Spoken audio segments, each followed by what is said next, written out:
Gary, that kind of result wouldn't be very welcome at any time, but was it even more galling because of how well you'd come out in the second half?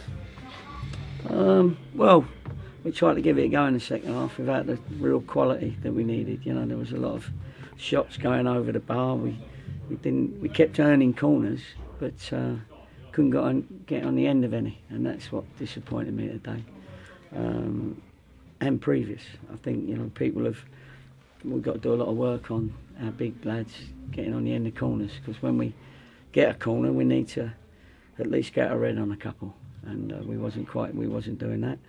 Credit to them in the second half, they defended very, very well. They threw themselves in front of everything, which wounded animals do. You know, they try and you know, make sure that they didn't want to let a goal in, and I thought they worked very hard, and if we let them have a goal early on, which we did, and they're here, then obviously they're going to take their time over everything. And so we didn't start well right from the first ball.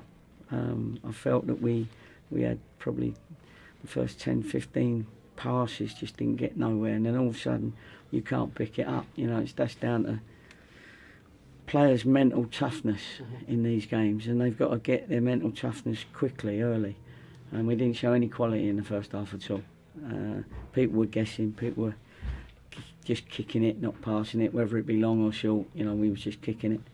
And then second half, they came out and we showed a little bit of much more team energy in between the time wasting stuff and the referee stuff. But you know, we created that. If we go 1-0 up, nobody bothers about that sort of thing. So, listen, nobody's died. You know, we've lost our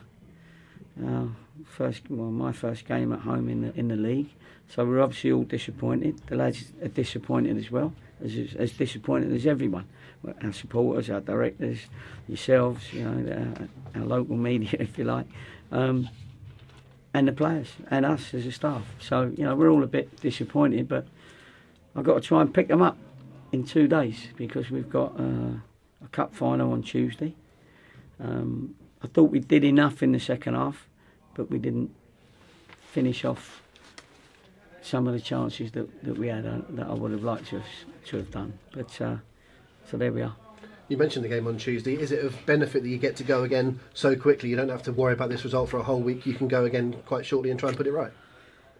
Yeah, it's a positive way of looking at it. You could also say, don't give us much time to turn the team around in 2 days. But of course, you know, players are inconsistent. That's why, you know, people are at this level. But we got to try and get them ready for, as I said, what is a cup final. Obviously, Chelmsford played today. I don't know how they got on, but anyway, we know they've played. I think. Yeah, so it becomes a very important game. We know that Woking drew, didn't they, as well?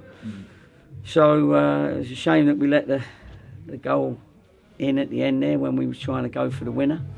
There's a couple of misjudgments from people, and so listen, we're still in the race. We still got our nose in front as well. So, and this is going to happen because teams have to put in those sort of efforts, like Hungerford, like East Thurrock, like Weston-super-Mare. None of them are mugs, and they don't want to go down, and they want to give it a go. And sometimes it comes off for them if the opposition, like us today, were not quite at their best.